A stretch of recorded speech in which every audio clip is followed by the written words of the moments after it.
շնորհակալություն ինչ թվում բացատրության բովանդակությանը հասնելը ցանկանում նշել, որ հնարավորինս շատ կրճատել ենք վերականգնիչ բողոքումները, մասնավորապես այնպես չեն վկայում կոչվի այնպիսի ապացույցներ, որոնք ըստ էության գործունեությունների վերաբերյալ դեպքի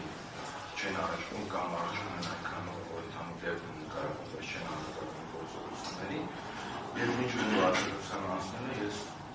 հագիրճ ասեմ մենք դատականատի վաճառականությունների եզրանոցների համաձայն չենք ըստ էության առաջացան դատանի ինչ արել, հա մեղադրական վերաբերյալ կայացնելու համար դատանի դրամության տակ երկու տեսակի ապացույցներ մասնավորապես ուժողների մեկաների ցուցմունքներ եւ համապատասխան տեսակություններ, նաեւ որոշակի դերակատարներ կային, որոնք ստացան գործողությունների վերաբերյալ որևէ տեղեկություն չեն ստանում։ Համապատասխան ցուցմունքների մասով մեկաների ուժողների այդտեղ եւս երկու խմբեր հնարավորներ, այնպիսի ապացույցներ, որոնք նախաքննության դատականության ընթացքում եղել են բովանդակ եւ այնպիսի որոնք նախաքննության ինչ-որ փուլից իրենց բովանդակությունը փոխել են, այլ տեսակի ցուցմունքներ են արձանագրվել կամ այնպիսի, որոնք նախաքննության ընթացքում եղել են մի կերպ, իսկ դատականության ընթացքում արդեն փոխվել են։ Այս պայմաններում Վարդաժն դատան առաջացանի դատարանը դատական հարկայացնելիս հիմք ընդունել միայն այսպիսի ցուցմունքներ եւ այդ ցուցմունքների այն հատվածները, որոնք միայն մեղադրական բնույթի տեղեկություններ են պարունակում, իսկ օրինակի համար նույն անձը սկզբնական շրջանում ցուցմունք հատողել հետագայում ցուցմունքը եկել ասել չի եղել այն բավականին դատարանն է հիմնավորը համարել սկզբնական ցուցմունքը եւ ի վերջո այդ ցուցմունքները դատարանը ինչը պաշտոնական ամենի մեծ խախտում համարում միակ օբյեկտիվ ապացույց տեսակցությունը չի համարում որպես հասկանալ ապերճի որ ասած սկզբնական հետագա սա այդ մասով Վարդաժն դատարան ինչպես նաեւ այդ արժանանակ հավատության գնահատման շրջանակներում դատարանը որ փորձել է այս կամ այն ցուցմունքի արժանահավատությունը գնահատի մեր համար ակնհայտ է որ ամեն կերպ փորձ է կատարվել այնպիսի ցուցմունքներին արժանահավատություն տալ որոնք մեղադրական բնույթի է նշվել է ինչ-որ ազդեցությունների մասին, ինչ-որ օպերատիվ գրության մասին եւ այլն դրանց վերաբերյալ համապատասխան հաստատները ընդհանուր առմամբ Վարդաժն դատարան ինձ որ դա համաձայն չենք մենք նրա հետ որ դատարանը ինչպես այդ գնահատել ցուցմունքները ինչու անցել համապատասխան տեսակցություն ընդհանուր բացատրությունն է շրջանակներում անել քանի որ Վարդաժն դատարան հնարավոր չի առանց առանց ցուցմունքները վկայակոչելու հետևի մասնակի բայց այն բովանդակությամբ որ համապատասխան արտասովում են նրանց ասեցա ստիպված են լինելու որոշ առանց ցուցմունքները հրապարակել թե դատականական թե որպեսզի եւ դատարանին եւ հանրության համար բազմ լինի, թե ինչի մասնակցես դեպքը, ինչ ապացույցներ ունի տակ եւ այլն։ Այսպիսով Վարդաժն դատարան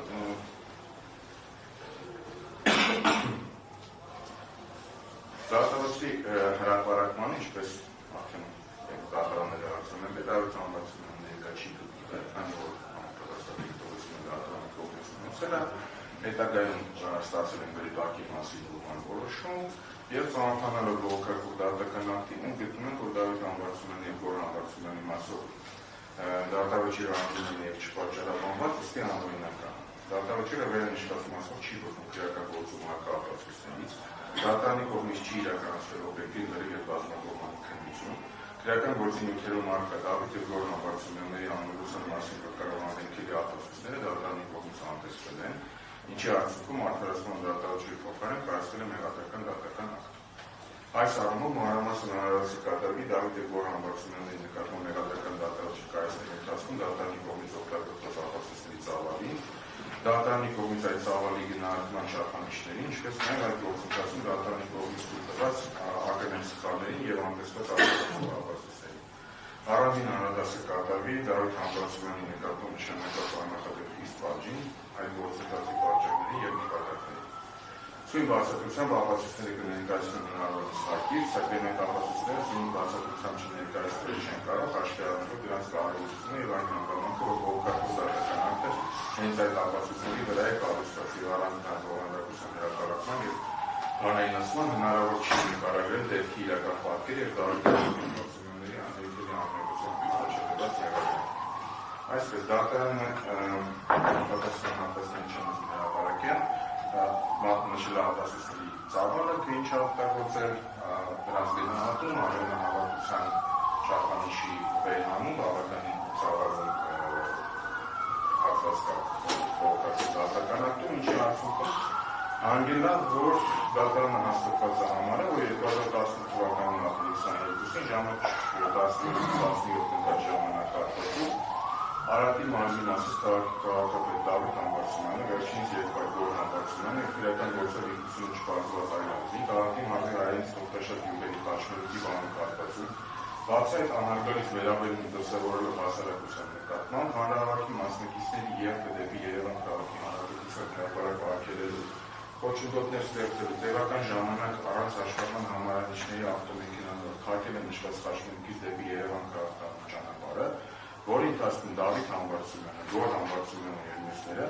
խմբի կազմում միասնական դիտավորությամբ մեկը մյուսի գործողությունները գիտակցելով և փոխհատուցելով,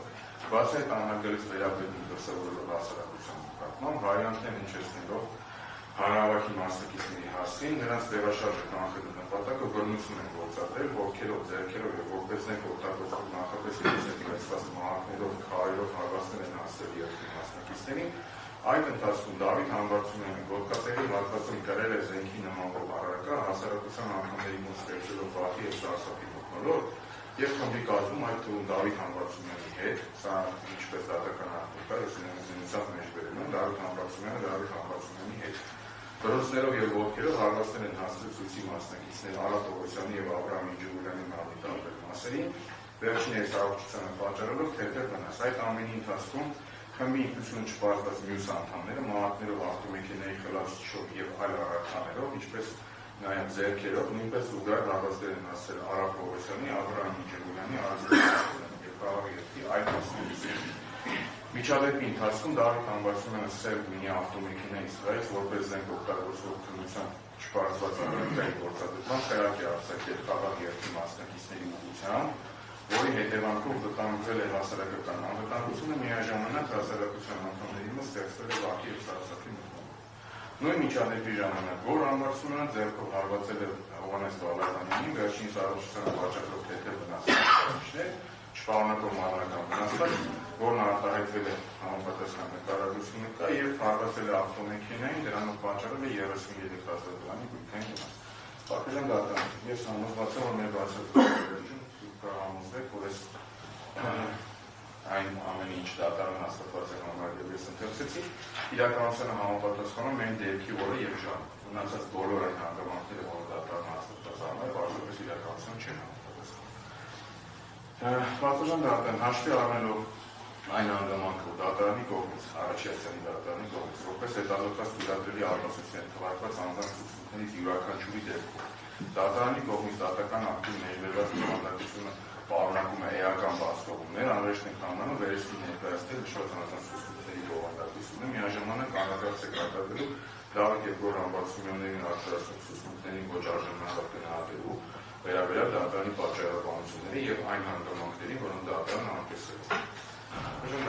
Դավիթ Համբարձումյանը դատաքննության ընթացքում ցուցմունք տալիս նշել է, որ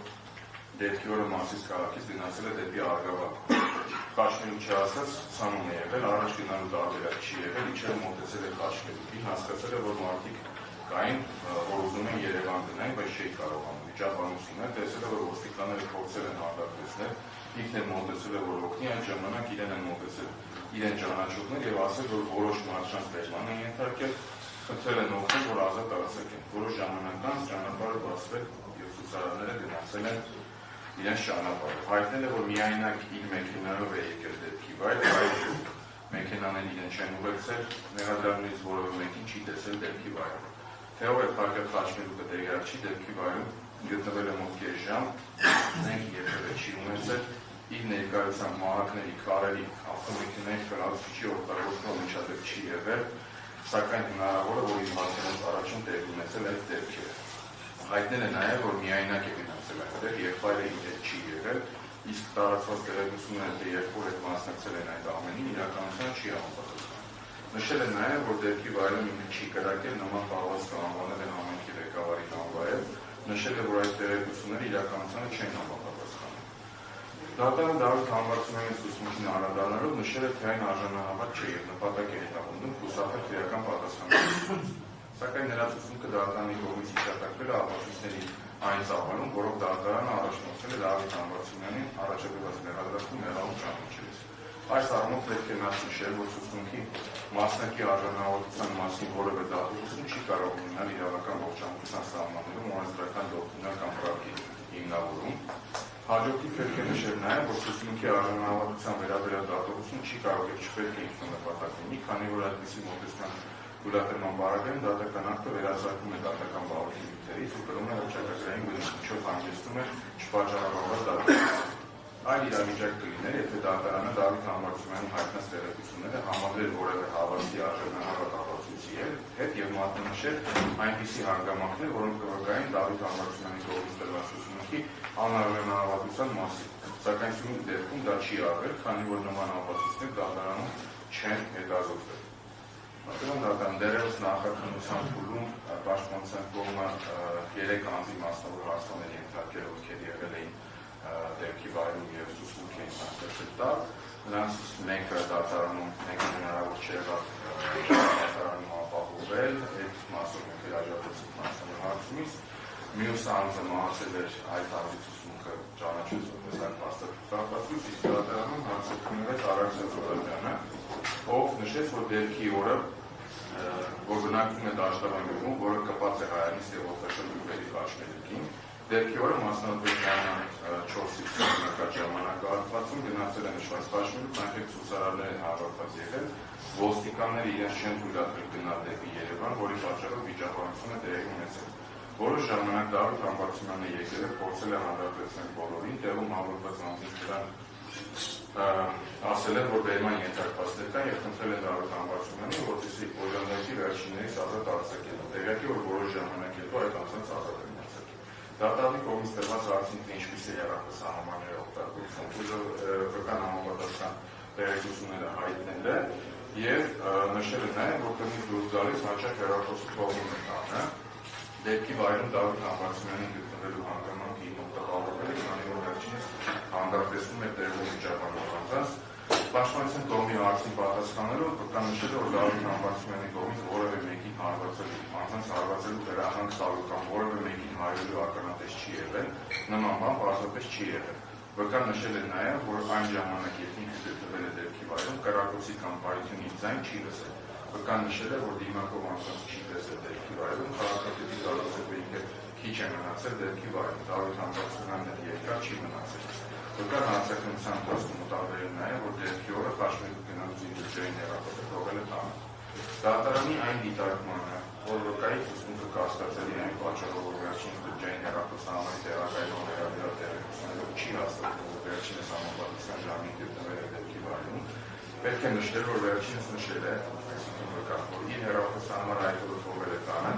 ինչը հարատում է դատարանի կասկածները։ Բացի այդ, նույնիսկ հետո վկանսկալ է իշի հեռախոսը թողել է տանը, ապա իրադարձությունների նկարագրությունը հաշվի առնելով մասնավորապես այն հանգամանքը, որ դեպքի վայրում եղել են առնված 3 ազգի, ենթադրելի է, որ փոքր տարածքում սպասարկվել է նվազագույնը 300 բջջային հեռախոսահամար, բջջային ցանցը կարող է զարգացված լինել, ինչի պատճառով հնարավոր է որ հեռախոսահամար սպասարկվել է մոտակա կայանների մեկի կողմից։ Վկա Խաչիկ Զումանյանը այն անձնով մահացել է դատախազության ընթացքում եւ այդ ապացույցը ճանաչվել է այդ հաստատել ապացույց։ Դրա բովանդակությունը հետեւյալն է. մարդկանց բազմությունը մոտեցել է խաչմերուկին, մոտ 100 մետր հեռավորության վրա գտնվող դպրոցին, որտեղ նրանց դիմաց փակել են ոստիկանները, մարդկանց ու ոստիկանների միջև սկսվել է քաշքշուկ, որի ընթացքում մարդկանց բազմությունը հնարավորեց դեպի խաչմերուկի մոտ գտնվող գազալցակայ։ Ամբողջ ընթացքում տեղի է ունենում քաշքշուկ ոստիկանների եւ ցուցարարների միջև։ Այդ ժամանակ ծեր Մինիջիպ ավտոմեքենա մոտեցավ, որից իջավ Մասրիկ քաղաքապետ Դավիթ, ում ճանաչում է դեմքով եւ անունով, սակայն չգիտի ազգանունը։ Դավիթը անմիջապես մտել է մարդկանց բազմության մեջ եւ կոչել է հանդարտության։ Նույնը ասել է ոստիկաններին, ժողովրդի մեջից լսվեցին ձայներ, որ մարդկանց ընտրել ու պահանջեցին Դավիթից, որ նրանց ազատ արձակեն։ Դավիթը դիմել է ոստիկաններին, որ բոլոր դեպակալվածների դեպակալված անձանց բացվող։ Ինքը այդ բանի վերադարձ Սահմանները մարդկանց ազատ են արձակել, որից հետո ճանապարհը բացվել է և մարդիկ սկսել են սրվել։ Այդ ամբողջը տևել է 30-40 օր, այդ ընթացքում Դավիթը որևէ մեկի հետ չի վիճել, չի քաշքշել, չի հանդարտել և հակառակը ամեն ինչ արել է, որ իրավիճակը հանդարտվի ու չիրեն և հաջողվել։ Պատմություն դառնում հետագա արտիստորը ներկայացնում են այս ամենակարևոր ցուցումները, մասնավորապես բուժողների իրենց ազգական վկայությունները, մասնավորապես բուժող Աբրահամ Ինջուրյան հետևյալ տեղեկություններ են պարունակում։ Դատարանում հարցաքննվելիս հայտնել է տեղեկություններ այն մասին, թե դեպքի օր ինչ է տեղի ունեցել։ Մեղադրանքի և պաշտպանության կողմի միջնորդությունների հիման վրա 2020 թվականի ապրիլի 18-ով հրապարակվել է բուժողի նախաքննական ցուցմունքը, այդ թվում Դավիթ և Գոռ Համբարձումյանի հետ իրականացված առերես հարցաքննության արձանագրությունները։ Հրապարակումից հետո բուժողը հայտնել է, որ սխալմունք է տեղի ունեցել անձանց անունների մասով, նկատի ունենալով Դավիթ և Գոռ Համբարձումյանների։ Առայսը հանժամանակ պարզել է, որ Դավիթ Համբարձումյանը չի եղել այն անձը, ում գործողությունները ինքը նկարագրել է։ Հանրային մեղադրողի հարցին պատասխանելիս բուժողը նշել է, որ սխալմունք է եղել այն մասով, որ ինքը նշել է, որ իրենց ծեզի են ենթարկել Դավիթ և Գոռ Համբարձումյանները։ Բուժողը նշել է, որ արարողության ժամանակ չի պնդել, որ իրենց ծեզի են ենթարկել Դավիթ և Գոռ Համբարձումյանները, ոչ թե այն պատճառով, որ վախեցել է ինչպես հաշվելան տալիս, այլ այն պատճառով, որ արարողության ժամանակ հասկացել է, որ իրենց այդ անձինք է ծեզի ենթարկել։ Այն հարցին, թե ի վերջո իրականությանը համապատասխանում է բուժողի նախաքննական ցուցմունքը, թե առերես արձակնության ընթացքում հայտնած տեղեկությունները, բուժողը նշել է, որ իր կողմից նախաքննության ընթացքում տրված ցուցմունքները դեպքի վերաբերյալ հայտնած տեղեկությունների մասով իրականությանը համապատասխանում են, բացառությամբ այն տեղեկությունների, որ իրենց Դավիթն ու Գոռ Համբարձումյանն են հարվածել։ Այն հարցին, թե հանրապետության հրապարակում լրագրողի հետ զրույցի ընթացքում բուժողը հայտնել է, որ իրենց ծեզի են ենթարկել Դավիթ և Գոռ Համբարձումյանները ևս սխալմունք է, թե ոչ, բուժողը նշել է, որ այո, դա ևս սխալմունք է, իրեն այդպես են ասել այլ անձին, ինքն լսելով հայտնել է լրագրողներին։ Բուժողը նաև նշել է, որ իր սկզբնական ցուցմունքները չի կարդացել, քանի որ վստահել է քննիչից։ Բուժողը նշել է, որ իր կողմից ձեռագիր դրված ցուցմունքները ևս ճիշտ է, բացառությամբ այն մասի, որ Դավիթ և Գոռ Համբարձումյաններն իրենց ծեզի ենթարկել և հարվածներ հասցրել։ Այդ հանգամանքը վկա պարզել է առերեսման ժամանակ, դրանից առաջ գտնվել է մոլորության մեջ։ Որևէ մեկը ինչ առերեսում իրեն չի խնդրել կամ հորդորել հայտնել այն տեղեկությունները, որոնք նա հայտնել է առերեսման ժամանակ։ Ոչ մի վախեր չունի իրականությունը հայտնելու համար, իրեն միայն անհանգստացնում է, որ ցուցմունքներում սխալ մարդկանց անուն է տվել։ Բուժողը նշել է, որ Դավիթ և Գոռ Համբարձումյանների հետ առերեսման գնացել է երկրորդին գործող բուժող Արա Պողոսյանը։ Սակայն վերջինիս մասնակցությամբ առերես արձակնություն տեղի չունեցել, քանի որ Արա Պողոսյանը ցուցմունք է տվել հիմք ընդունելով իր պատմածը։ Պատմական դատանցա բուժողի կարծիքն է, թե առերեսումը ինչու տեղի չի ունեցել, իրականությունը այլ է, երբ որ առաջին առերեսումները տեղի ունեցան Դավիթ ասացողը սխալ ցուցմունք է տվել սխալ մարդկանց են մատնանշել որպես իրենց արձակնող, քննիչը պարզապես չի իրականացրել, որպեսզի նման բովանդակության էլի առերեսումներ քրեական պատմություններում չհայտնվեն։ Ըստ էության բուժողը դատարանում պնդեց նախաքննական ցուցմունքներում ներառված տեղեկությունները դեպքի և մի շարք այլ հանգամանքների վերաբերյալ, սակայն, ինչպես առերեսման ժամանակ դատարանում ևս մեկ անգամ հաստատեց, որ Դավիթ և Գոռ Համբարձումյաններին դեպքի վայրին չի տեսել, նրանք չեն եղել իրենց ծեզի ենթարկողները։ Այլ անձանց խոսքերի հիման վրա բուժողը նախաքննության ընթացքում ցուցմունքարից նշել է, որ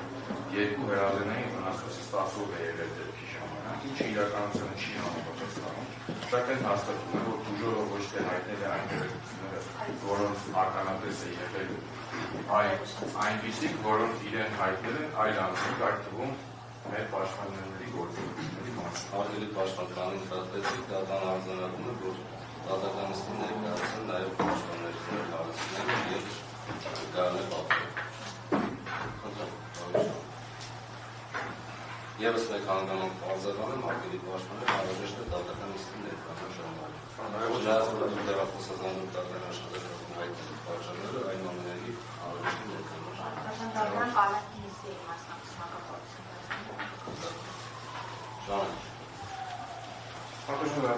Տվյալ բուժողի ցուցմունքն ամփոփելիս նշեմ, որ ըստ էության նախաքննության սկսած առաջին իսկ առերեսի տեխնիկը ասած կենթանի տեսել է Դավիթ Համբարձումյանը, հենց այդ սկսած ինքնաստորը չի ցավացել։ Ինքը եւ իր եղբայրը չեն ցավացել երկու առերեսում ասել, ըստ էության այդ մասով մինչև վերջին դիպլոմատները կնդել։ Այն բազմաթիվ անգամ նշելով, որ իր վրա որևէ ազդեցություն խնդրան չգիտեմ, վաղ պահանջ չի եղել, որովհետև մնացի տեղեկություն։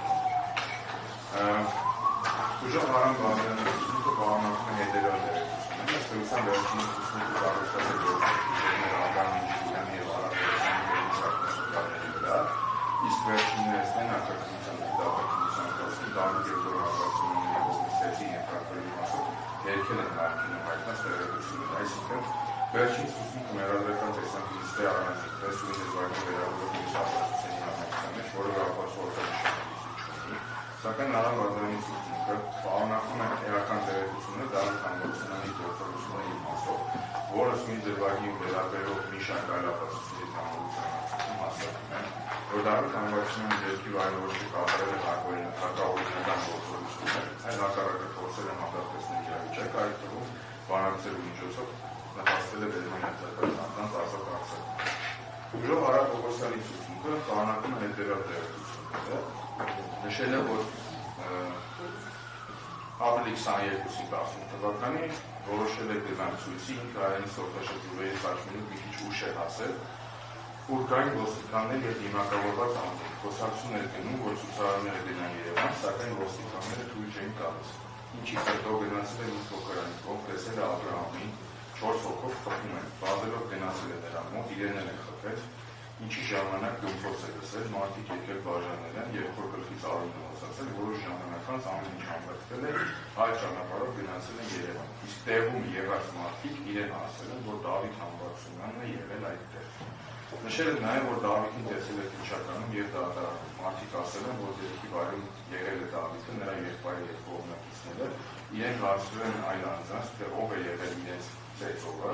ցույցի մասնակիցները ասել են, որ Դավիթ է, նրա եղբայրը և կողմնակիցներն են եղել։ Ճանապարհին անծանոթներից մեկը իրեն հորդորել է, որ գնան լրագրողին ասեն, որ Դավիթը նրա եղբայրն ու կողմնակիցներն են ծեծի ենթարկել։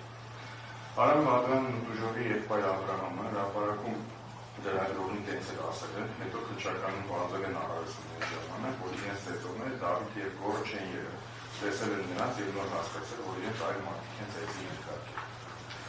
Տուժովը նշել է, որ գնփոցը, որը ինքը լսել է, զենքի կրակոցի ձայն չի եղել, պայթուցիկ է եղել, նույնիսկ կոշիկներն են պատահվել այդ պայթուցիկից։ Այս մասով հարկավոր է նշել, որ հավանաբար ոստիկանների կողմից կիրառվել է հատուկ միջոց, քանի որ առկա տեսակցության մեջ հստակ երևում է, որ պայթյունի ձայնից անմիջապես հետո ավտոբուսի մոտ ծուխ է առաջանում, պես Հովհաննես Բալաբանյանի կողմից ներկայացված տեսակցության 37 վայրկյանում։ Տուժովը նշել է նաև, որ ինքը Դավիթ Համբարձումյանի դեպքի վայրում տեսել է վերջում և արդեն ամեն ինչ հանդարտվել է։ Նա եկել էր այդտեղ և կրկից հետո փորձացել է հանդարտեցվել է ամեն ինչ։ Նախաքննության ընթացքում վախեր է ունեցել քննիչից, քանի որ քննիչն իրեն ասել, որ եթե սխալ բաներ պատմի, իրեն կդատեն։ Այլ մտավախություն չի ունեցել։ Ըստ Տուժովի դեպքի ընթացքում ցուցարարների կողմից բարերով հարվածներ ևս եղել են, հեռախոս լսել են։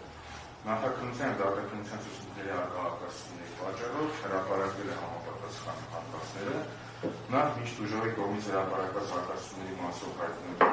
հայտնած դիրքորոշմանը հասել է, ցանկանում եմ նշել, որ վերջին ուսուցումը արկահակասում է նաև վկանել Ժորա և միասնիկ Մկրտչյանների ուսուցումներին, դեպքից հետո հանրապետության հրապարակում հանդիպելու մասով։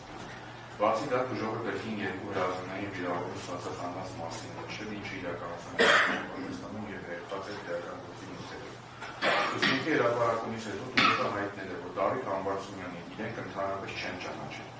Քննիչին հաստատ ասել են, որ լսել են, թե իրենց Դավիթին են ծեծել, ոչ թե տեսել են։ Դավիթ Համբարձումյանին անունն են տվել, բայց իրենց այլ անձինք իրական ծեծել ավելի հաղթանդակ։ Դավիթի նրա եղբոր մասով ինչ գրել է,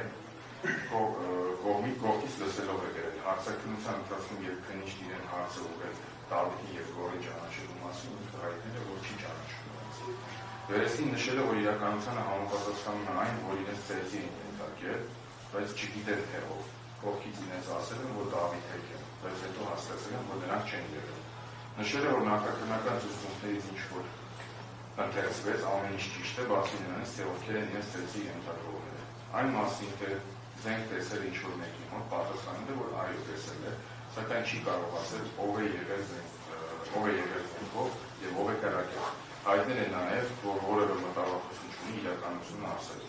Ուժովը պնդել է, որ ներկայումս ճանաչում է Դավիթին և թե Դավիթում գտնվող այլ անձինք իրենց ծեծի չեն ենթարկել։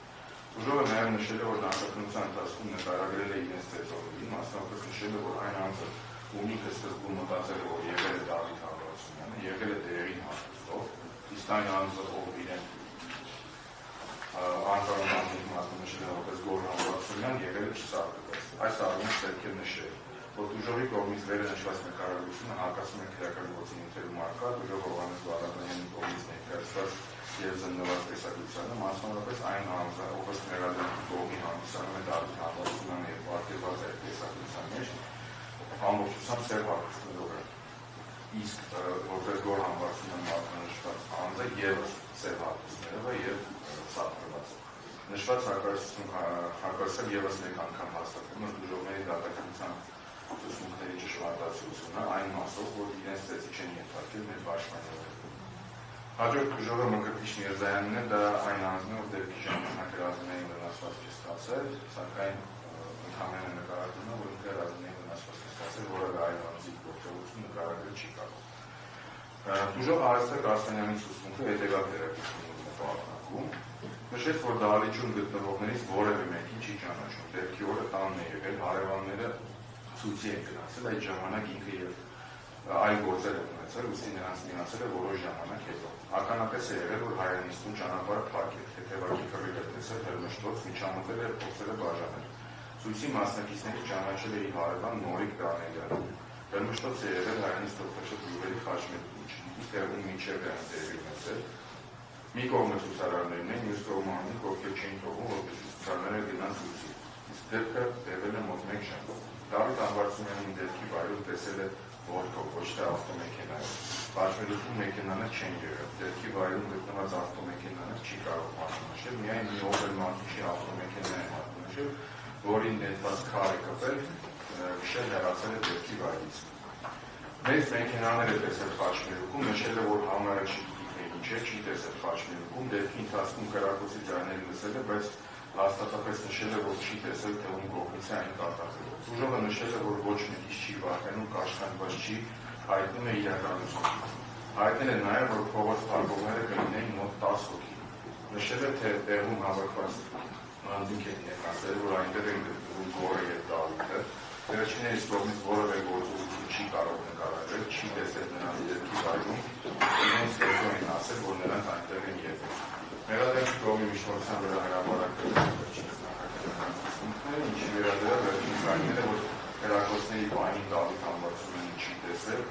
բացի սև ավտոմեքենայի վարորդի կողքին նստած անձի մոտ եկած ատրճանացած այլ զենք չի տեսել։ Հրապարակվել է նաև Ուժովի մասնակցությամբ իրականացված առանց արձագանության հակահանդեսների վերաբերյալ հատվածները, մասնավորապես դեպքի վայրի նպատակի և ժամանակի վերաբերյալ։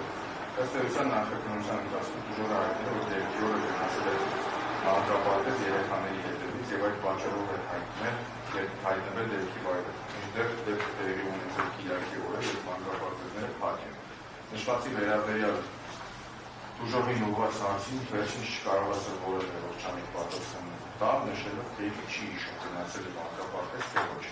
Նախաքննական ուսմունքներ և առայժմ արձագանության արձանագրություններ հրապարակելուց հետո Ուժովը ըստ էության հայտնեց նաև, որ ինքը համեր մարդից չի տեսել, ասել է մեծ ավտոմեքենա, վարորդի կողքին նստած անձի կողմից կրակոց է տեսել, Դավիթին վերջում է տեսել, չի տեսել նրան կրակելուց, չի գիտի, թե ով է կրակել, դահլիճում գտնվող անձանցից, թե ով է նստած եղել շակերտների մեջ, ящիկի մեջ չի տեսել։ Տեսել է մեքենայից ատրճանակով պարզած ձեռք, սակայն այդ անձին նկարագրել չի կարող, իսկ որպես այդ անձի կողքը, այսինքն վարորդի տեղում նստած անձի մատնացույց է արել սյունիքական գործով պաշտպան զորայի հարցում։ Դա ամենայնավճությամբ, չգիտեմ, հարցը քննվեց, ասաց, որ 200 մետրից տենքը տեսել եմ, 200 մետրից վարորդին տեսել եմ, հանդիսանում է զորայի հարցում։ Մեծ հեռավորության վրա գտնվելով կարողացել է հասկանալ, որ արջերի ուղևորի ձեռքում ատրճանակ է, քանի որ հեռուստացույց շատ է դիտել։ Սա ես ուղղակի պատասխանների մեջ վերում եմ, ինչպես պատասխանել եմ, սա հարց են ուղղել, թե այդ հեռավորության վրա ոնց հասկացավ ինչ ասեց, որովհետև շատ է հեռուստացույց։ Գոր համբարձումյանի մասը ուժովը նշել է, որ վերջինս տեսել է դեպքի վայրում, ով մասնակցում է ինչ-որ հեռուստացի, կռիվ է իմանում, սակայն լուրջ բան չի եղել, փորձել են թույլ չտալ, որպեսզի ցույցը գնա դեպի Երևան։ Խլացուցիչով անձ տեսել է Խաչմերուկից հեռավորության վրա գտնվող գազալսակայանում, կրկին նշել է, որ գիրակի օրը գնացել է մանրապարտեզ երեխաների հետևից։ Պաշտպանության կողմի այն հանրացին դերս տերության ուժովի ինչ-որ անձին ցանկանում են խոչընդոտել իրենց հավաքը, ապա ինչու երբի մասնակիցները չեն մնացել այդ Խաչմերուկում եւ այդտեղից այցել չեն իրականացրել, այլ գնացել են բախման այլ անձանց հետ, ուժովը որևէ պատասխան չի տվել, միաժամանակ չերկելով, որ բախմանը գնացել հենց ցուցարարները։ Պատժեն դատանցային է կարևոր հանգամանք, մենք այդպես չկարողացանք այդ անձանցից հասկանալ, եթե ասում 10 հոգի եկել են, մեծ 300 հոգու դեմ փակել են, հա։ Նախ ոնց կարեն 10 հոգի 300 հոգու դեմ փակել են դա։ Եվ երկրորդը եթե փակել են, այն ժամանակ գիտեն, որ չէ, որտեղ փակվում է, արդեն ուտել է իրականացնում, չէ բախման գնացել, որը պատասխան չտվեց, բայց միաժամանակ չերկեցել, որ ցուցարարները չեն գնացել պատասխան բախ։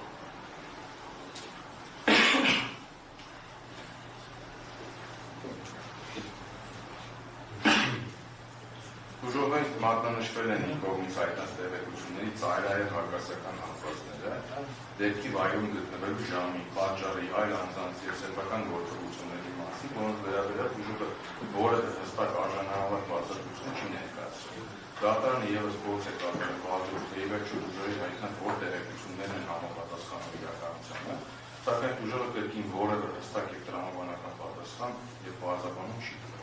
Ակնհայտ է, որ ուժովի կողմից հայտնած տեղեկությունները իրարամերժ են, արժանահավատ չեն, որոշ տվյալներ ակնհայտորեն չեն համապատասխանում իրականությանը, ուստի ամբողջ ցուցմունքը արժանահավատ դիտելու որևէ հնարավորություն առկա չէ։ Այլ կերպ այն չէ կարող որևէ անձի օրինական գործողությունների կատարման հաստատմանը ուղղել։ Պատժեն դատարան ես չեմ հրապարակի ոստիկանության աշխատակի Զորաբ Տարազայանին Արտուր Մխիթարյանի ցուցմունքները, քանի որ հակիրճ ասեմ, նա իրենք ասում որ դեպքի մասին հետագայում են իմացել, օպերատիվ տվյալներով ականատես չեն եղել եւ ըստեյության բարդ դեպքով համացնում ասած նրանց հայտնած տեղեկությունները որևէ դեպք չեն պահպանում։ Միասնիկ Մկրտչյանի ցուցմունքով նշել է, որ դեպքի օրը գնացել է ցույցի Աբրահամի հետ Ժոր Ալբանի Ջուլյանի եւ իր երկու Ժորայի հետ Ժորա Մկրտչյանի։ Եղել է իրենցից առաջ մոտ 200 մետր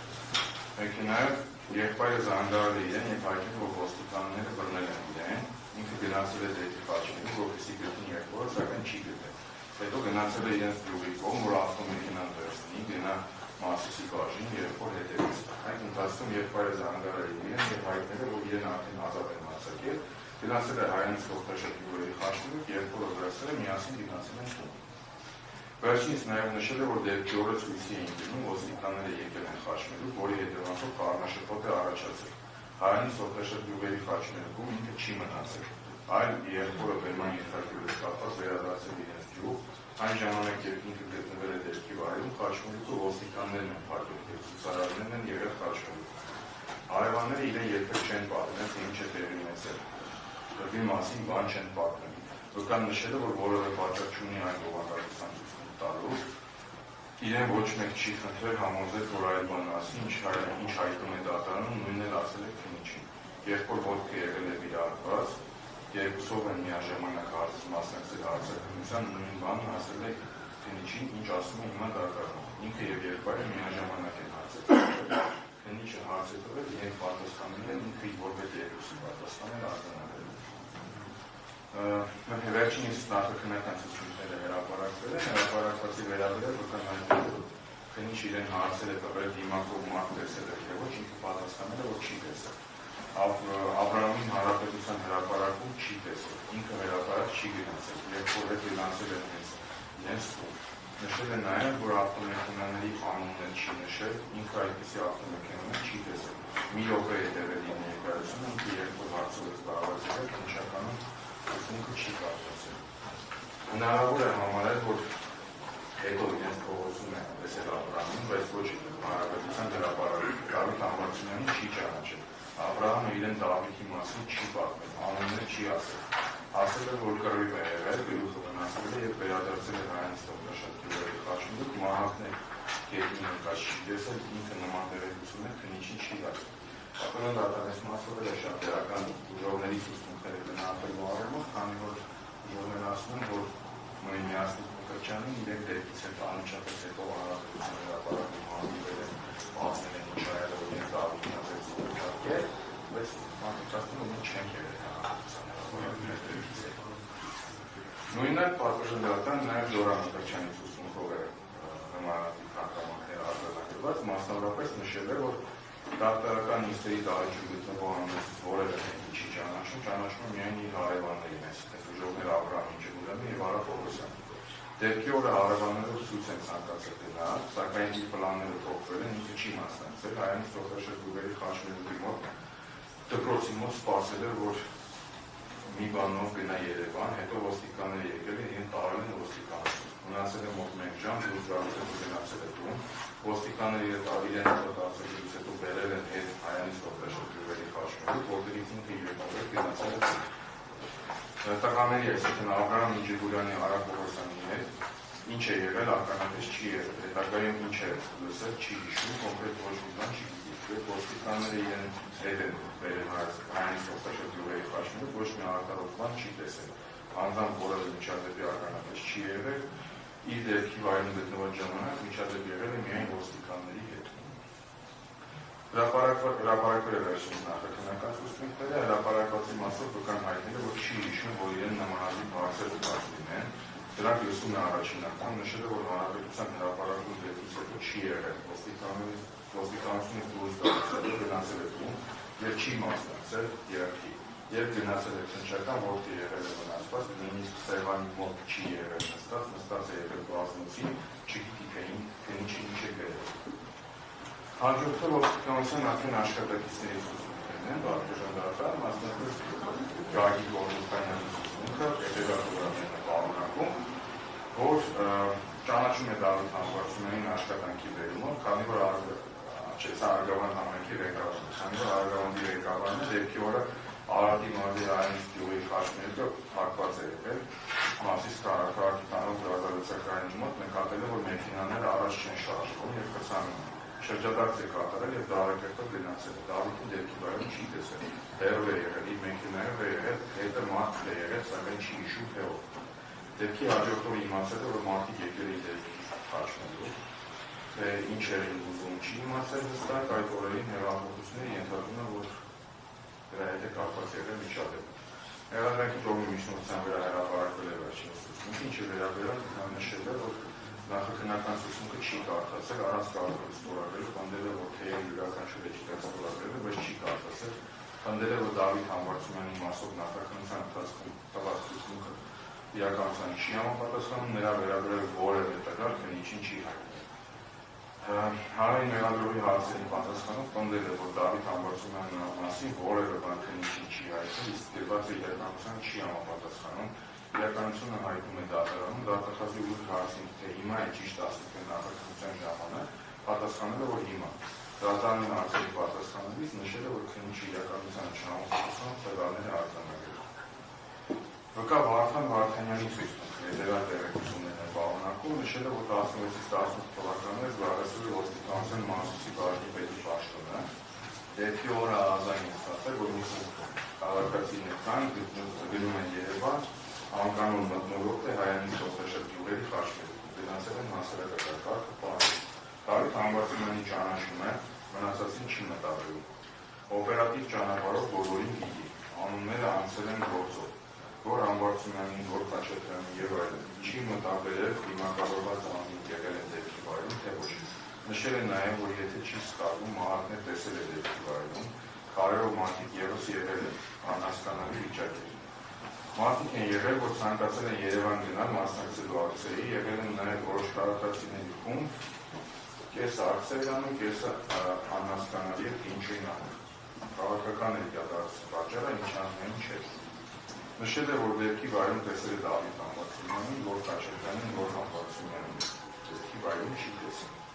Մեղադրանքի կողմը միջնորդեց հրապարակել համապատասխան ցուցմունքները, որի վերաբերյալ նշեց, որ դեպքի վայր մեկնել են հրազենային վնասվածքիահազանգով, իր ժամանելու պահին միջադեպը դադարեցրել է եւ ճանապարհը փակած անցկացնող այլևս այնտեղ չի եղել։ օպերատիվ ճանապարհով պարզել են, որ հրաժարների վնասվածքը պատճառել է Տերյան բարապետարանը, իսկ ժամանելու պայն միջադեպը դադարեցել է, հենց Բախումը չի տեսել, չի կարողացել, թե ում ձեռքում է, ինչ է եղել։ Հայտնել է, որ Դավիթ Համբարձումյանին զենքով խուլիգանություն կատարելուց չի տեսել։ Նախաքննական ցուցմունքներում արձանագրված տեղեկությունների վերաբերյալ հայտնել է, որ նկարագրված իրադարձություններին ականատես չի եղել։ Տեսանյութերով եւ օպերատիվ տվյալներով են նկարագրել իրադարձությունները։ Վկայի հայտնած տեղեկությունները ակնային հակասում են գիրող Հովհաննես Բալաբանյանի կողմից ներկայացված Ահագի մարզի Հայանի Սեպկոտաշը գյուղերի խաչմերուկում տեղի ունեցած դեպքի վերաբերյալ մատնանշված տեսագրության բովանդակության։ Մասնավորապես տեսագրության 38-րդ վարքյանին վկան հայտնվում է տեսախցիկի տեսադաշտում ուժողների մասնակցությամբ վիճաբանությունը փաստացի դարձած ոստիկանների շրջանում։ Որ նշում է, երբ որ քեքել արդեն ամբողջ դարձած դա իրականության չի անդրադառնում։ Տեսագրության մեջ բաժանող ոստիկանությունների Վկա Արտուր Զաքարյանի ցուցմունքը պարունակում է հետևյալ տեղեկությունները։ Նշել է, որ 18 թվականից բարձրացել է ոստիկանության Մասիսի բաժնի պետի տեղակալի պաշտոնը։ Դեպքի օրը ահազանգ է ստացել, որ հավաքված մարդիկ կան, հնարավոր է բախումներ լինեն, գնացել են մարդիկ կային, մի մասը վիճում են, մի մասը զրուցում, գնացել են, որ ծեծ ջակ, կանխեն, եղել են 4-5 րոպե։ Երբ հասել են դեպքի վայր, մարդիկ կայնած խոսում են, վիճաբանություն չի տեսել, որքան հիշում են իրենց հասնելուց հետո չի եղել ծեծ կամ վիճաբանություն։ Երեքը բոլոր մեղադրյալներին ճանաչում են, այդ օրը Դավիթին է տեսել, որպես Ամերիկի ղեկավար կամենած էր դեպքի վայրում, մնացածին չի մտածել։ Նշել է, որ խաչմերուկում հավաքված անձանց մի մասը երթով գնում են Երևան, այդ անձինք իրենց հայտնել են, որ իրենց չեն թողում հասնեն դեպի Երևան։ Դեպքի վայրում ոչ մի խումբ չէր առանձնացվում, ավտոմեքենաներով փակված չի եղել ճանապարհը, մարդկանցով է փակված եղել, չի հիշում դիմակներով անձինք կային, թե ոչ։ Իր ներկայությամբ չի հիշում, որ բախում եղած լինի, կրակոցի դրանք չի տեսել, չի կարող ասել հրաժարների վնասված գտնող է պատճառել ուժովի, որ Համբարձումյանին դեպքի վայրում չի հիշել։ Պաշտպանության կողմի հարցերի պատասխանելով նշել է, որ Դավիթ Համբարձումյանը դեպքի վայրում հակաիրավական ոչինչ չի արել, որևէ մեկին չի ծեծել, ցույցում չի տվել, որ որևէ մեկին ծեծեն, չի կարող ասել, թե Դավիթ խաչմերուկում որ խմբի հետ է եղել այդ վայրում։ Հեղափոխի կողմի շնորհության վրա ևս հրապարակվել է վերջինս նախաքննական ցուցմունքները, նշել է, որ ցուցմունքներում նշված հանգամանքները օպերատիվ միջոցառումների տվյալներով է հայտնել։ Այդ տվյալները կարող են ճիշտ լինել, կարող են սխալ լինել։ Ամեն դեպքում նշել է, որ ականատես չի եղել այդ գործողություններին, որոնք նկարագրել է ցուցմունքով։ Դավիթին տեսել է ուղղակի կայնած այնտեղ, զինված ենթադրություն է արել, քանի որ վիրավոր անձ է եղել, դա միայն ենթադրություն է։ Զենքի նմանվող առարկա որևէ մեկի վրա կամ զենքի օգտագործման կամ այնպիսի սպառնալիք չի եղել, այլապես դեպքան ենթադրված անձինք կլինեն այդ մասով։ Հարվածներ կամ բախում չի տեսել, եթե տեսած լիներ, ապա ցուցմունքով հայտնած կլիներ քննիչին, մեղադրյալներին ներսագրվող գործողություններին ականատես չի եղել, ընդհանրապես օպերատիվ տվյալների հիման վրա է ցուցմունքը։ Վկայի հայտնած տեղեկությունները ևս հակասում են կողմից հիշատակված տեսագրության բովանդակությանը, մասնավորապես տեսագրության 22-րդ վարքյանի սա, վկան հայտնվում է տեսախցիկի տեսադաշտում գյուղերի մասնակցության վիճաբանությամբ փաստացի դադարեցած ոստիկանների շարքում ու ամենաակտիվ դադարեցնողը ինքն է եղել, համապատասխանատվին կներկայացնել։ Այսինքն վկա Արտուր Զաքարյանը ներկայ է գտնվել Մուկում միջադեպին եւ երբևէ չի նշել, որ Դավիթ Համբարձումյանը կատարած լինի այնպիսի գործողություններ, որոնք ներսագրված են իրեն։ Վկա Նորիկ Դանիելյանի ցուցմունքը պարունակում է հետևյալ տեղեկությունները, նշել է, որ ցանկացել է գնալ Երևան քաղաք դեպքի օրը, սակայն իրեն ասել է, որ Հայանիսու կառնաշփոթ կար, հարևանի հետ գնացել են խաչմերուկ, որպեսզի այդտեղից մեկնի Երևան երկրորդում։ Հայանից Տորտաշետ գյուղերի խաչմերուկում տեղի ունեցած իրադարձություններին մասնակից չի եղել, պարզապես գտնվել է այնտեղ։ Դավիթում ներկա անձանցից իրեն ցույց են տվել Դավիթ Համբարձումյանի նկարը, ասել են, որ քաղաքապետն է Մասիսի։ Ինքն էլ հայտնել է, որ չի ճանաչում այդ անձին եւ որ վերջինիս դեպքի վայրում չի տեսել։ Դեպքի վայրում գտնվել է մոտ 10 րոպե, հետո ավտոբուսով գնացել է Երևան քաղաք։ Դեպքի վայրում հավաքված են եղել իրեն անձանոթ անձինք եւ ոստիկան չի կարող ասել, թե ինչ է տեղի ունեցել։ Իրեն չի հետաքրքրել, նշել է, որ այդ ժամանակահատվածում Երևան խաղաղ վիճակ էր, սկզբում ցանկացել էր գնալ երկրորդին, սակայն դեպքից հետո ոստիկանները նկարներ են ցույց չի ճանաչել Դավիթ Համբարձումյանի նկարն է ցույց ու եւս չի ճանաչել իրեն ասել են թե նա չի կարող Դավիթը չի ճանաչել քանի որ ուսումնների շրջանում աֆիշով նկարը կախած է եղել ամբողջ տարածքում սակայն վկան վերեսկին պնդել է որ չի ճանաչում եւ չի տեսել Դավիթի նկարը հայտնել է որ դեպքի վայրում դիմադրված անձ չի տեսել Այն մասին, որ դեպքի վայրում կրակոցը հնչել, իրեն հայտնել են հետագայում, անձամբ չի լսել կրակոց և չի տեսել, թե ով է այն կատարել։ Հայտնել է, որ դեպքի վայրում ականատես չի եղել, որ մեքենայի մեջից ձեռք բացեն և կրակոցները արձակեն հաղորդածների ուղղությամբ։ Հայտնել է նաև, որ քննչականում արձակնելուց հետո որդու հետ միասին դիմում են գրել, քանի որ քննիչ է իմանալով շատ վատ վերաբերվում մասնավորապես վերհիշել է, որ արձակնության ընթացքում հարց է քչեցրել քննիչը, որին վկան պատասխանել է, այդ ժամանակ քննիչը գոռացել է իր վրա, իրեն դիմել է արայով, այդ պահին լսելով դա, որդին ստիպված է եղել միջամտել, մտնել քննիչի աշխատասենյակ։ Հայտնել է նաև, որ քննիչի մտիրած ուսմունքը չի կարդացել։ Մեղադրանքի կողմի միջնորդության վրա ևս հրապարակվել է վերջինիս ուսմունքը, ինչի վերաբերյալ վկաննչել է, որ քննիչը խելահարել է, իսկ ինքը գրել է։ Սակայն այդ ժամանակ քննիչին հայտնել է, որ Դավիթ Համբարձումյանին չի ճանաչում և դեպքի վայրում չի տեսել։ Նշել է, որ մեջբերված ուսմունքները իրականության չեն համապատասխանում։ Արձակնության ընթացքում եղել է մոտնած, ինչ թելադրել է քննիչը ինքն գրել է։ Վկան պնդել է, որ նախաքննության ընթացքում չի ասել, որ տեսել է 30 դիմակավորված անձ, դա քննիչն է իրեն ասել, ինքն գրել է դա, իսկ վերջում առանց կարդալու սովորել է ամբողջ։ Մեղադրանքի կողմի հարցին պատասխանելով վկան նշել է, որ եթե քննիչը իր որդու վերաբերյալ նմանատիպ բաներ վերաբերել, ինքը կրկին դարձրելու էր և ստորագրել։ Վկան նաև նկարագրել է, որ իր կողմից տեսակցությունը դիտելու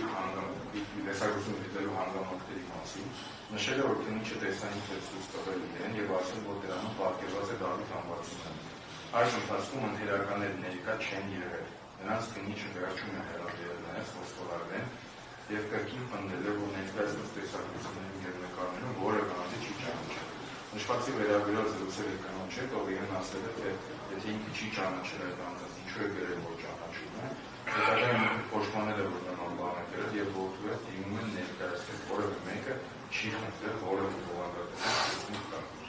Այն մասին, որ դեպքի վայրում կրակոց է հնչել այլ անձանցից է իմացել դեպքի հաջորդ օրը, իսկ այն հարցին, թե վկան նախաքննական ցուցմունքի ինչպիսի հանգամանքներ է հետքում, նշեց, որ հիշում է, որ Դավիթ Համբարձումյանը ճանաչում է, որ նրա նկարները տեսել է աֆիշներին բարձրացած։ Հրապարակվել է նաև վկայի կողմից ներկայացված հաղորդում, այդ դիմում, որ ընթացքում որդու ներկայացնում են, քննչական տարածքում հաղորդում են ներկայացվել, ինչի վրա այսպես ասած, այս նույն հանգամանքները մատնանշել են։ Այն ևս հրապարակվել է, վկան նշել է, որ որևէ մեկ իրեն չի խնդրել ներկայացնել այն վեր նշված հաղորդումը, Դավիթ Համբարձումյանի ճանաչել և վերջինս կողմից դեպքի վայրում գտնվելու և որոշակի գործողություններ կատարելու վերաբերյալ նախկինում հայտնած տեղեկությունների վերաբերյալ վկան նշել է, որ նախկինում մի կողմից հայտնած տեղեկությունները իրականության չեն համապատասխանում, ճիշտ է այն, ինչը ինքը դատարանում է ասում։ Վերեսկին պնդել է, որ դեպքի վայրում հնչել է կրակոցներ, ինչին դիմացել է դեպքին հաջորդող օրը, ոչ թե եղել է ականատես։ Վկայի նախաքննական ցուցմունքի վերաբերյալ հարկավոր է նշել, որ վկան դատաքննության հարցում արձակումներից բազմաթիվ անգամ նշել է, որ ունի տեսողության խնդիրներ, մինչդեռ դեպքի վայրում կարողացել բավականին մեծ հեռավորությամբ ճանաչել ավտոմեքենայի մեջ գտնվող անձանց վերաբերյալ նախաքննական ցուցմունքներին։ Վկայի կողմից հայտնած վերը հիշատակված տեղեկությունների լույսին փոխադրելով դատարանի պատճառաբանությունների ցուցմունքների արժանահավատության ցանկանում նշել, որ դատարանը ոչ թե իրական չափանիշների ցուցմունքի արժանահավատության գնահատում է իրականացրել, այլ պարզապես ամեն դեպքում փորձել է արժանահավատության զարգացնել մեղադրանքի տեսանկյունից ստեղծել տեղեկությունները։ Որպես պարզ օրինակ կարելի է նշել այն, որ դատարանը հատուկ շեշտադրում է կատարել այն հանգամանքի վրա, որ վկայի մասնակցությամբ իրականացված տեսանյութի զրույցանը մասնակցել են ընկերականներ, ուստի վկայի արտադրությունները պետք է դիտարկել որպես անարժանահավատ։ Մինչդեռ դատարանում գտնվել այն հաստատագրեց ինքնուրույն առանց որևէ մեկի հարցին պատասխանելու, նշել է, որ տեսանյութի զրույցության ընթացքում ընկերականներ ներկա չեն եղել, քննիչը նրանց վերջում է հրավիրել, որ ստորագրեն և դուրսեն։ Սա հերթական փոքր, բայց կարևոր փաստն է այն մասին, որ դատարանը անտեսել է մեղադրական դատական հայտարարության ճանապարհը։ Վկա Արմեն Գրիգորյանի ցուցմունքը պահանջում է հետևյալ տեղեկությունները։ Հանդիսացել է 18 թվականի դրությամբ հանդիսացել է ոստիկան եւ դրությամբ նշել է, որ ներառյալներին ճանաչում է նույն քաղաքի բնակիչին դեպքի օրը փողոց պարտելու ազնագոր գնացել է նրանից ողջաշրջողի խաչմերու, հասել է այն բանին եւ ժողովուրդը արդեն գնում է իր ակցիային։ Զաքարյան եւ Վարդանյան Վարդանի հետ են գնացել դեպքի վայր։ Հայանից ողջաշրջողի խաչմերում հավաքված ակցիայի մասնակիցները Մասիս քաղաքի բնակիչներ չեն եղել, այլ գյուղերից են եղել, դեպքի վայրում վերակոչ չի իշտել։ Այն անձի կողմից հրազդանային վնասված ստանալու հանգամանքը չի մտաբերել։ Ներառյալի կողմի շնորհության վրա հրապարակվել է վերջին ցուցմունքը, չի վերաբերյալ վերջին նշել, որ դեպքի վայրում նկատել է միայն Դավիթ Համբարձումյանին, ով ողջունել է դադարեցնել վիճաբանությունը։ Փոխադարձ արված ներկայացուցիչ շփումյան ուղղությամբ քաշ շփոթելու հանգամանքը չի հիշել, չի եղել նման բան, բայց եղել են բարձր խոսակցություններ վիճաբանություն ասելով դա նկատի ունեցել։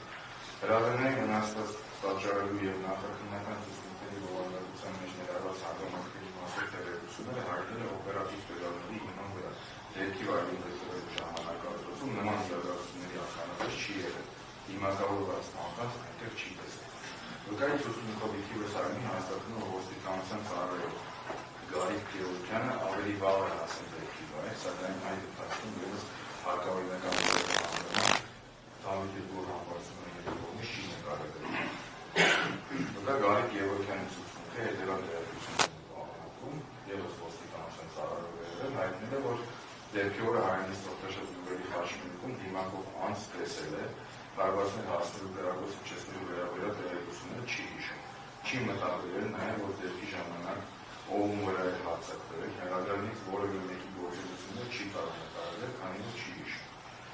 Համապատասխան իշխանության հիման վրա հրապարակվել է վերջինիս ցուցմունք, ինչի վերաբերյալ վկան նշել է, որ վերհիշել է, որ դեպքի վայրում տեսել է Դավիթ Համբարձումյանին, Գոր Խաչատրյանին եւ Ռաֆայելին։ Դժվարացել է կարծանանել, որ այս դեպքի վերաբերյալ նույն Գոր Խաչատրյանը կամ ինչ-որ ցանկացած ռազմական Ռաֆայել երբեք հրապարակման չեն եկել, չճանաչում չեն։ Վկան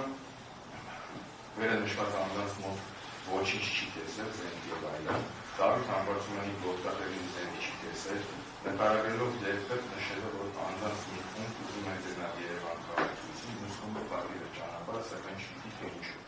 Վկան նշել է նաև, որ դեպքի վայր է հասել 16:30-ի սահմաններում, այն ժամանակ միմյանց ուղղությամբ քարեր նետելու իրադարձությունը ականատես չի եղել։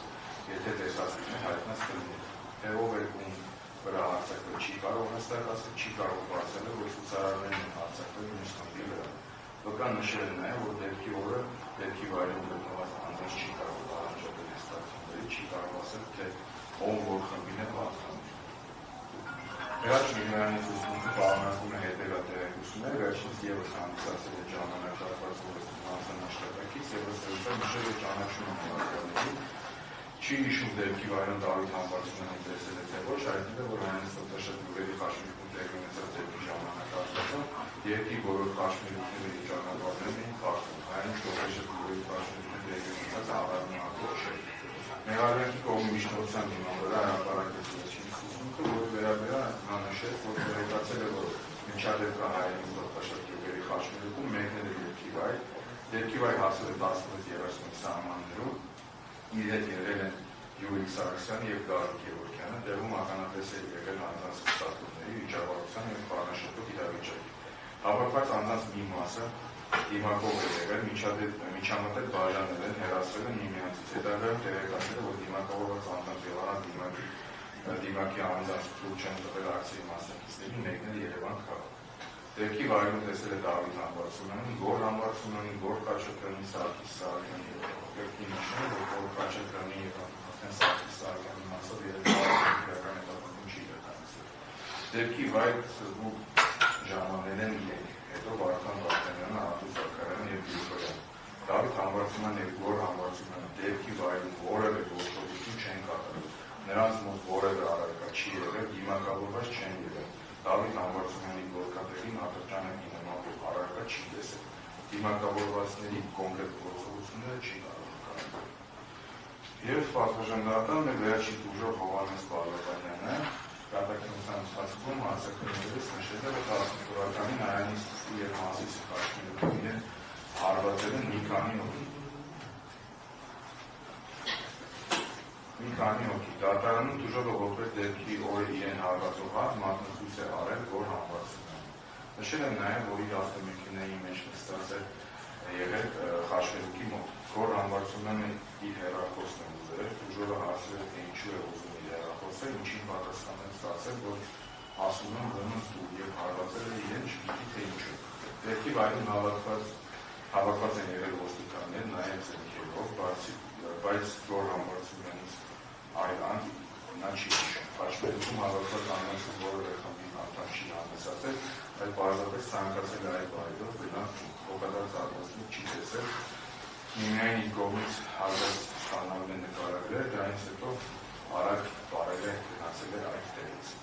Դեպքից հետո իրեն չեն փոխել շահարկել կամ խնդրել, որ անուններ չտա, մի անգամ ընդհանուր ընկերների հետ խոսացել է, բայց միջամտելու կամ ինչ-որ բան չասելու մասին պահանջ չի եղել։ Նշել է նաև, թե ինքը չգիտի, թե ինչու են իր հեռախոսը պահանջել և ինչու են իրեն հարվածել։ Աշխատանքային ուսումնքի մասով պետք է նշել, որ այն քննարկող իրադարձության վերաբերյալ միակ ապացույց խոսք է,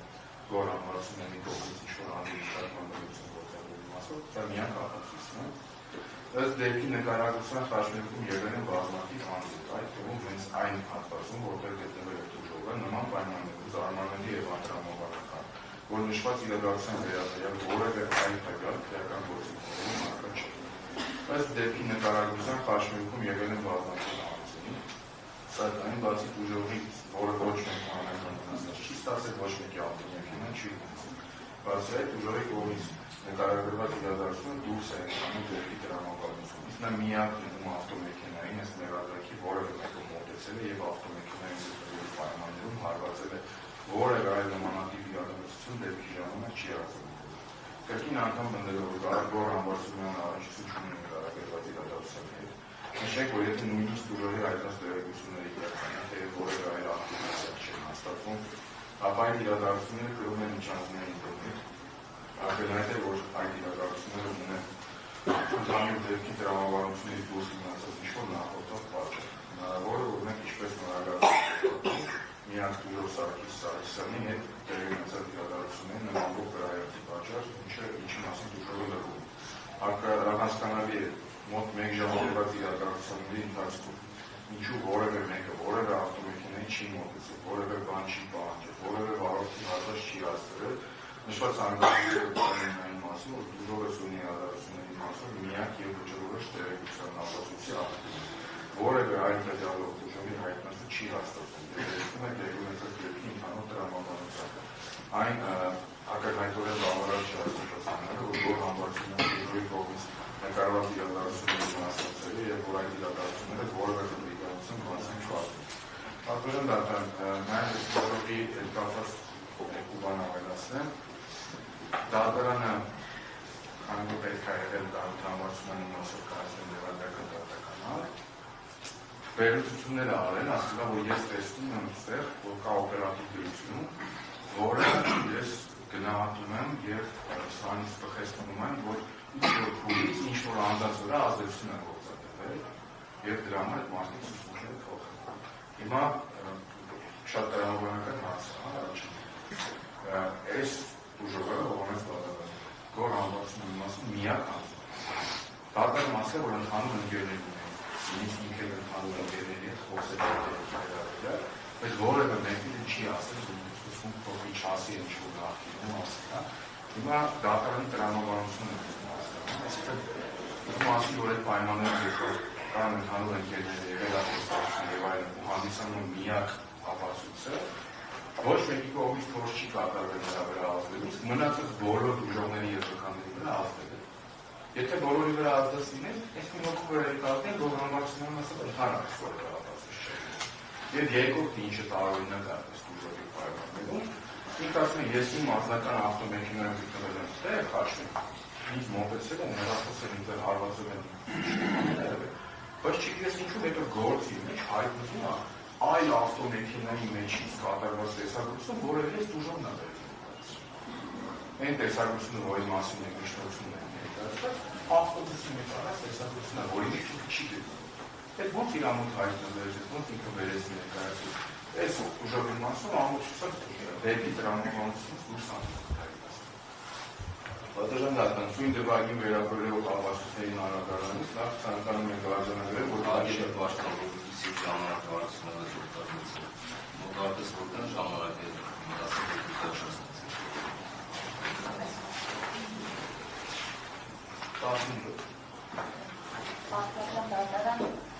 Պատվական դատարան 15 րոպե իմաստով Պաուլյանյանը մենք բաժանում ենք կատարել բողոքի ներկայացման 52-րդ սկսած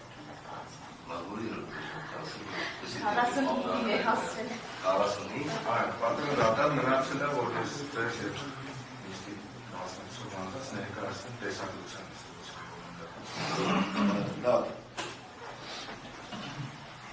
Ձեր հատվածը ներկայացրեք, այնուհետև հիշատակություն ունենք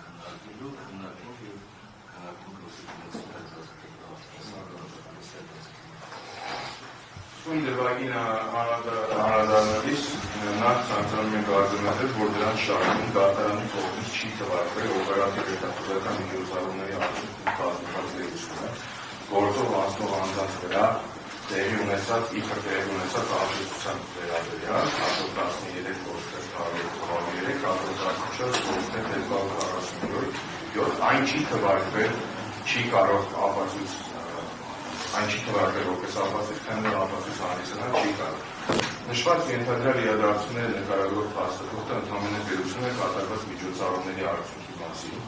ընդ որում դատաքննության ընթացքում այն անձին, ում նշված հանգամանքի վերաբերյալ հարցեր են ուղղվել, տվել են բացասական պատասխաններ, հերքելով, որ այդ օպերատիվ գրությամբ արձանագրված ենթադրությունները եւ վերջինս պնդել են, որ առհասարակ իրենց վրա ազդեցություն երբևէ չի եղել։ Այս առումով հատկանշական է այն, որ դատարան անձանց ցուցումների անհնարավորության վերաբերյալ վերլուծություն է կատարել, հիմք ընդունելով անհայտ աղբյուրից ստացված ինչ-որ օպերատիվ դերություն։ Այնինչ, նրանցից ովքեր հարցաքննվել են դատարանում, հայտնել են, որ որևէ ազդեցություն իրենց նկատմամբ չի կիրառվել, դատարանի կողմից նախագծում են ցուցում տալու հանգամանքի համար նախագծված քրեական պատասխանատվություն եւ այդ փաստի հաշվառմամբ ցուցում են տվել, որ իրենց նկատմամբ որևէ ազդեցություն երբևէ չի եղել։ Իրավական ողջամտությունից դուրս է դատարանի նման դիրքորոշումը, որ անհայտ ծագման ինչ-որ օպերատիվ դերակատարությունը կարող է հիմք հանդիսանալ անձանց ուսուցումների արժանավորությունը գնահատելու առումով,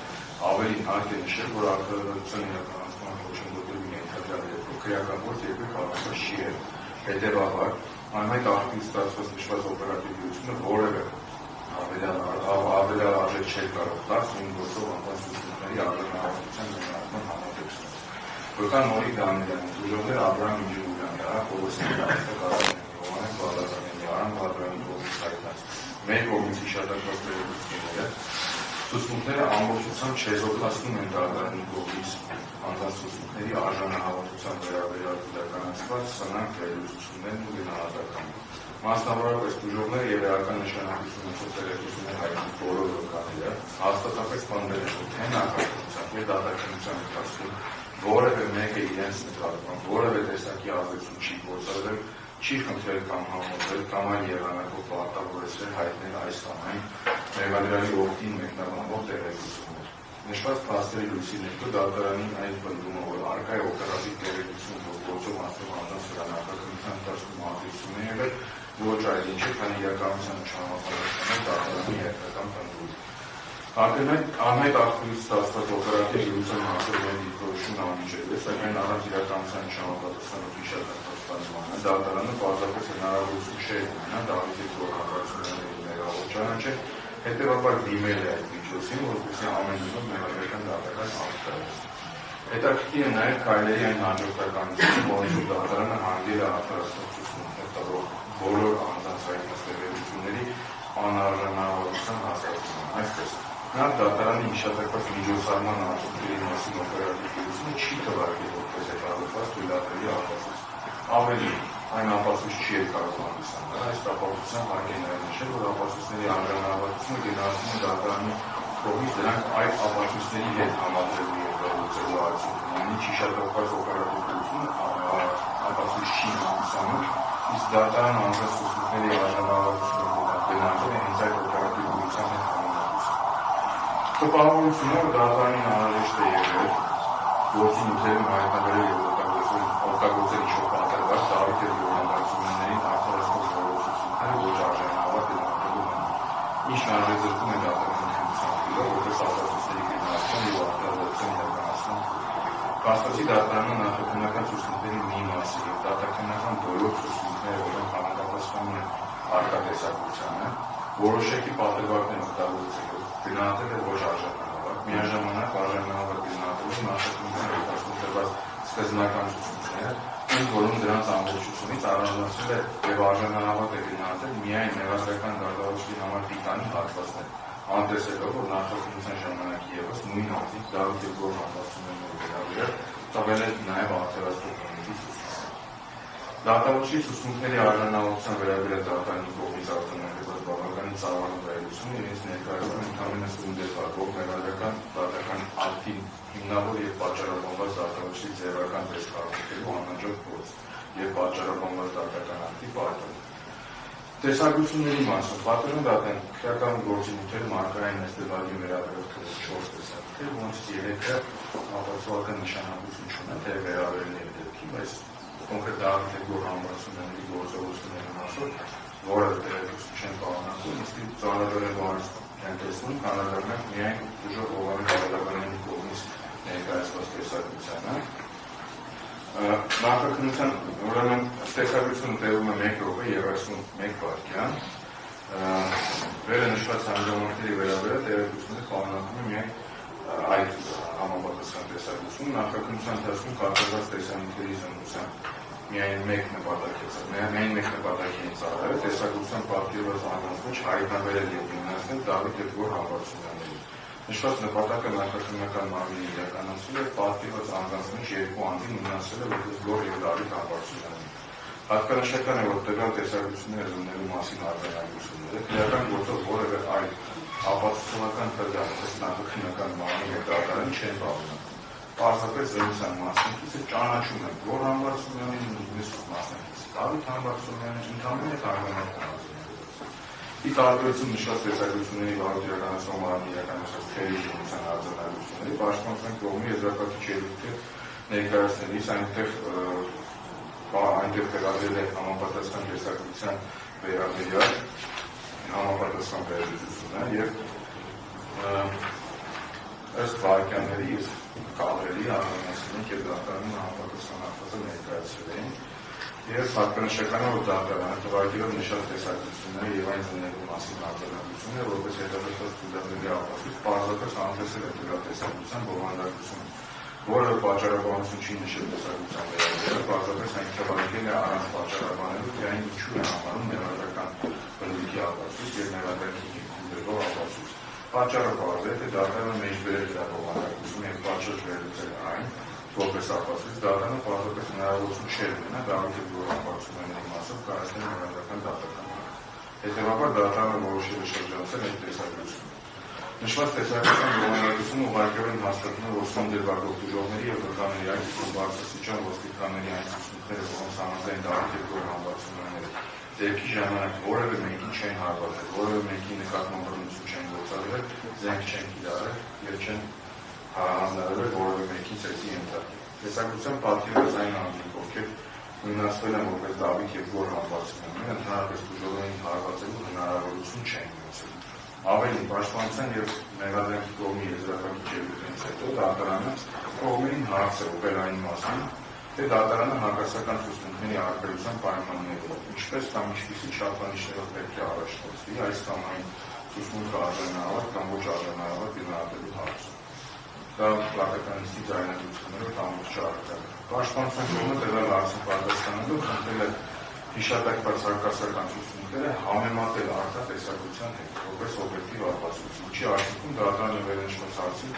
կստանա սպառիչ պատասխան և կհաստատի, որ արժանանալով է մեղադրականներին արտահայտող ցուցմունքները։ Իդեպ այս առումով կարևոր է այն, որ տեսակցություններն ու ձայնագրությունները հանդիսանում են օբյեկտիվ ապացույցներ, որոնք չեն կարող ձևափոխվել, հետևաբար դատարանը ունենալով միմյանց հակասող ցուցմունքներ, դրանց արժանանալությունը գնահատելու համար պետք է մանրամասն վերլուծել եւ գնահատել հենց գործում արկա տեսակցությունը եւ հենց օբյեկտիվ ապացույցի հաշվառում գնահատել անձանց ուսումնների արժանավորությունը, այլ ոչ թե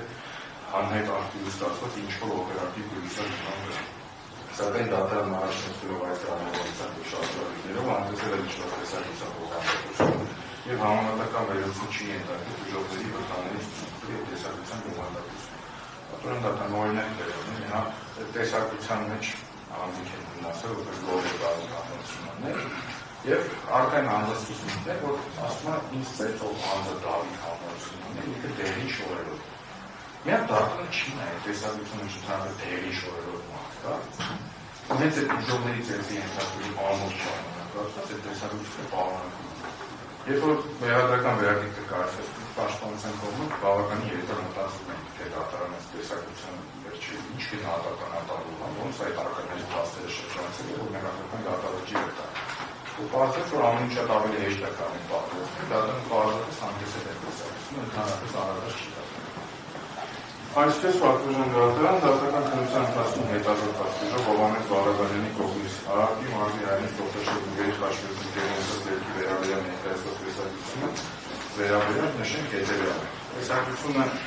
1 րոպե 31 վայրկյան է, դեպքի վայրով կայանված մեքենայից ավտոբուսից է կատարված, Խոսքային արգելիք պաշտպան, խոսքային տեսակցության մասին է, որը միջնորդել է հետազոտում։ Անհրաժեշտ է նկատի ունենալ, որ ուսումնի դեպքին վերաբերող ապաստորական բժշկությունների միակ տեսակցությունը սա է, ինչպես քրեական գործի նյութերում արկա մյուս բոլոր տեսակցությունները, ուսումնի տեսակցությունը ևս զննվել է ոչ օբյեկտիվ, զննությամբ չեն արձանագրվել մի շարք էական հանգամանքներ, մասնավորապես տեսանյութի 00 եւ 0002 վարքերում հստակ երևում է, որ այն անձը, ով ըստ մեղադրանքի կողմի հանդիսանում է Դավիթ համարությունը, ի սկզբանե չի գտնվում այնտեղ, որտեղ վիճակառուն անձանց խումբն է, այլ ձախից դեպի աջ հասնում է վիճակառության վայր, նշված անձը դեղին հատկությունը չի գրում։ Տեսակցության 3-ից 7-րդ վայրկյանում պատկերված է այն անձը, ով նույնացնում է որպես գործ համարությունը, հատկանշական է, որ վերջինս դեպքի վայր է գնում, հակառակ ուղղությունից համեմատած Դավիթ համարությունը նույնացնում անձի մոտենալու ուղղության հետ։ Այսինքն հաստատվում է, որ նրանք միասին չեն գտնվել դեպքի վայրում, նշված անձը ևս դեղին հատկուց չի գրում։ Տեսակցության 7-րդ վայրկյանում հստակ երևում է, որ այն անձը, ով մեղադրանքի կողմի հանդիսանում են որ համարությունը,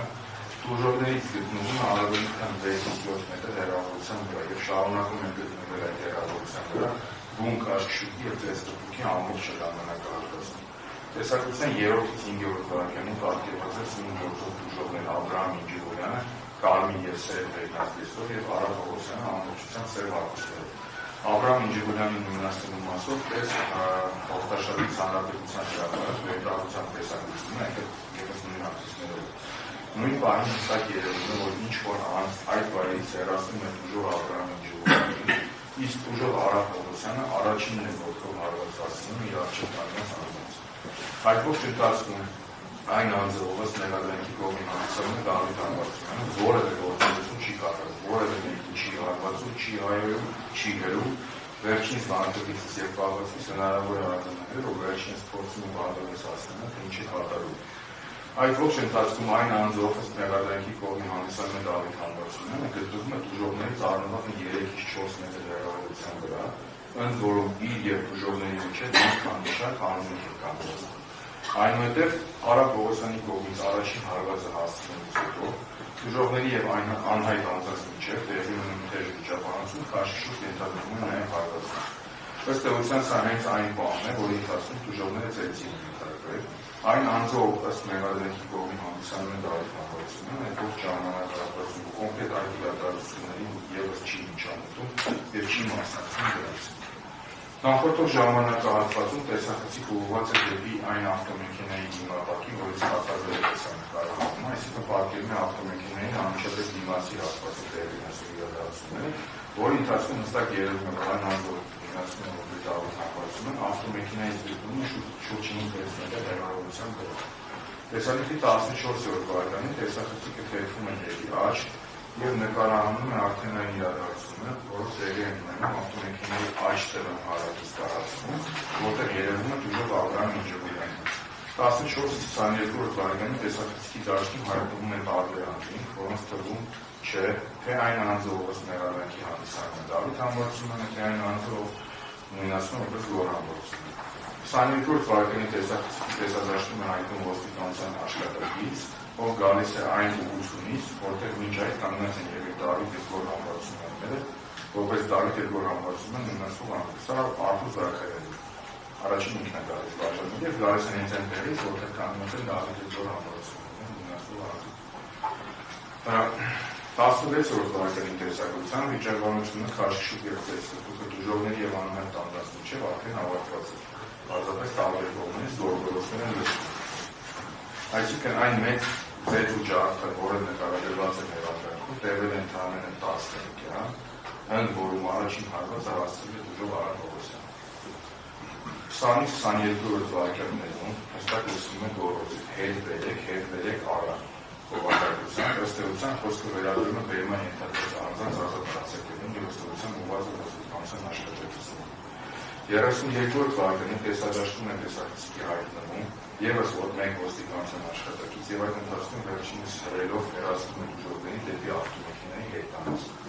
Տեսակցության 32-33 վայրկյանին լսվում է կրակոցի նմանվող բարձրության, այն հատկանշական է, որ այդ պահին տեսախցիկի դիքանելիսինը, որ երևում է այն ավտոմեքենայի աջ փողային հայելին, որից կատարվել է տեսանկարահանում եւ հայելու մեջ հստակ երևում է, որ բարձրի ձայնից անմիջապես հետո ավտոմեքենայի հետնամասում մեծ քանակությամբ ծուխ է առաջանում։ Այսինքն դա ոչ թե կրակոց է, այլ կամ ոստիկանների կողմից դիարված հատուկ միջոց կամ ավտոմեքենայի հաստատության պատճառով խլացիչից հնչող բարձր ձայն եւ առաջացող ծուխ։ Նշվածը համընկնում է նաեւ դժող Արա Պողոսյանի ցուցմունքի հետ, ով նշել է, որ կրակոց չի եղել, այլ եղել է պայթյուն, որի հետևանքով իր փոշիկները պատրվել են։ Տեսանյութի 36-րդ վայրկյանի տեսադաշտում հայտնվում է թվով 3 ոստիկանության աշխատակիցը, տեսակցության 38-րդ վայրկյանի տեսադաշտում հայտնվում է թվով 4 ոստիկանության աշխատակիցը, մասնավորապես Վարդան Վարդանյանը, տեսակցության 48-րդ վայրկյանի պատկերված է դժողներ Աբրահամ Ջուլյան եւ Արա Պողոսյանը, ովքեր տեսակցության 14 վայրկյանից սկսած գտնվել են ավտոմեքենայի, որից կատարվել է տեսանկարահանում աջ հատվածում դեպի հետ։ Այսինքն չեն գտնվել այնտեղ, որտեղ այդ ողջ ժամանակահատվածում գտնվել են Դավիթ եւ Գոր համբարձումները նույնացնող անձինք։ Տեսակցության 51-րդ վայրկյանին ուժովը շրջվում է Քայլի Մեդեդյանի հատվածով քիչ առաջ վիճականում էր, հստակ երևում է, որ այդ ընթացքում վերջիններից որը մեկը չի հարվածում, ընդհանրակարգը փոխվում են հանդարտեցնում։ Ըստ տեսակցության բուն վիճականությունը քաշշուկ ամբողջությամբ ավարտվում է տեսակցության 14-րդ վայրկյանին, վերը նշված փաստերից հնարավոր է պնդել հետևյալը, որ իրականության է համապատասխանում, որ որպես Դավիթ եւ Գոր համբարձումները նույնացնող անձը դեպքի վայրում միասին չեն գտնվում, այլ եկել են տարբեր ուղղություններից։ Ակնհայտ է, որ Դավիթ համբարձումները եւ Գոր համբարձումները նույնացնող անձինք դժողներից գտնվել են այնպիսի հեռավորության վրա, որ չէին կարող պարզապես վերջիններից ծեծի ենթարկել։ Եվ ի վերջո պատրաստական փաստը, որ առաջին հարվածը հասցվել է դժող Արա Պողոսյանի կողմից, միշտ այդ պատճառը հանդիսացել ծեծկտուքի եւ քաշշուկի։ Դեպքի ողջ ժամանակահատվածում դեպքի վայրում գտնվել են ոստիկանության առնվազն 4 աշխատակիցներ, ովքեր 4 են նշել, որ 4 հստակ տեսակցության մեջ երևում են, հենց ավելի ուսումնասիրել։ Եվ պատվաժան դատը նշված ոստիկանների հեշտությամբ հնարավոր է նույնացնել սունդովագու դատանում հարցակրման ոստիկանության աշխատակիցները եւ նրանք տարբեր ժամանակահատվածում հասել են ներկայացնում են ժամը 4-ից հասած 14-ից մեկի տեսակցության ներերում, այսինքն հաստատապես հնարավոր է տվել է, որ բուն միջադեպի ողջ ժամանակահատվածում եղել են ոստիկանության աշխատակիցներ եւ ոչ մեկ Դավիթ Գոր համբարձումների կողմից հակաիրավական գործողությունների կատարման մասին ցույց չի տվել։ Թե նախատեսության, թե դատական։ Իմ ասող այսքանը պատմում եմ։ Դա հայերեն աշխատանքների հետավարտեցին, պատանում բարձրացանը, որ այսօր նշանակված են այլ դատականիստներ դատանների կազմում, որ ժամանակահատվածում այլ աշխատանքների համակարգվածություն, հաշվի առնելով նաև ներկայացված բողոքի մեծացավարությունը, ինչին ծանոթանալու